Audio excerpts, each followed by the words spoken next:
The jobs picture is brightening considerably, not that inaction in Washington is any help.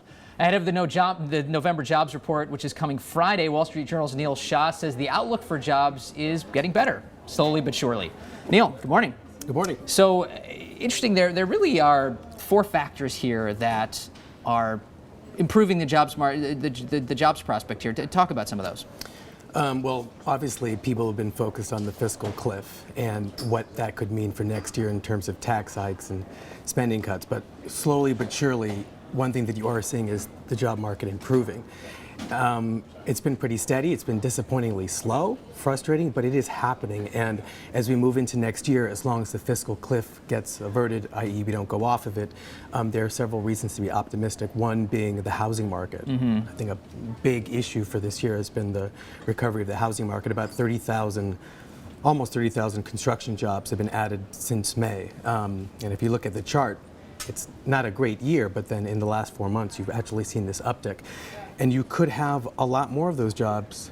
Housing prices are up, construction jobs, that's one factor. Yeah. A couple other ones, we mentioned, for instance, government job cuts, federal, Right. state, and local. Those are at least tapering off. Yeah. So that's a benefit. It would be a bigger benefit to the economy if there were more government jobs, if there was more infrastructure spending. That kind of thing just creates jobs. That is probably unlikely, just given that we're so worried about the country's debt and deficit problems. But at least we can take comfort in the fact that government jobs at all levels, federal, local, state, it's not as much of a drag on the job market. To give you a sense, like 250,000 government jobs were lost last year. You don't have that this year. In fact, 20,000 have been added. So it's an example of how, as we go through the recovery process, some of these drags disappear, allowing for the job market to actually rebound, even though, of course, it's been. And meanwhile, there are some other sectors that are getting some benefit. You got leisure and hospitality, manufacturing. Those two are doing particularly well and may continue to. Yeah, restaurants in particular have been fairly resilient in terms of hiring, and the leisure and hospitality sector has been a reliable contributor of jobs. That could increase even further. I mean, if the consumer is in a happier place next year and people are spending more, that part of the economy could get a boost. People haven't been spending a lot of late. Some of the latest figures have been down, but consumers are not in debt as much as they were in the past, and that bodes well for the future. Okay, now actually two quick things.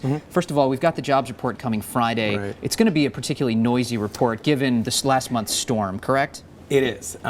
Sandy is going to have a very big impact on that report. Some economists think that 100,000, 150,000 jobs job growth could be down by that amount simply because of Sandy. That's temporary. It's temporary. That stuff could come back. Right now, economists are thinking a sub 100,000 figure for job growth. I've talked to economists who are expecting 15,000.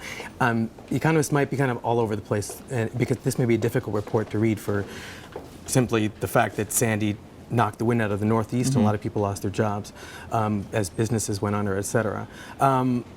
So, I mean, yeah, it could be a noisy report to read. The underlying trends in the economy for weeks now, not just with this report, but for everything from production to consumer spending. It's hard to read the tea leaves in the economy right now when you have this huge Sandy impact. Okay. Speaking of consumers, that's another maybe positive benefit. Consumer confidence has been high. The jobs market isn't perfect. It's got a long way to go. A lot of long-term unemployed, but given recent history, and it's been so terrible, at least this is progress.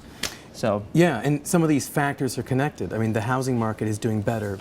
Home prices are going up. You feel better if you feel like you have more cash in your wallet if the value of your home is going up. These things, along with the stock market, are kind of boosting how people feel. That at least is some, it lights a match on the fire and potentially could lead to more spending next year. Okay, Neil, thanks so much for joining us.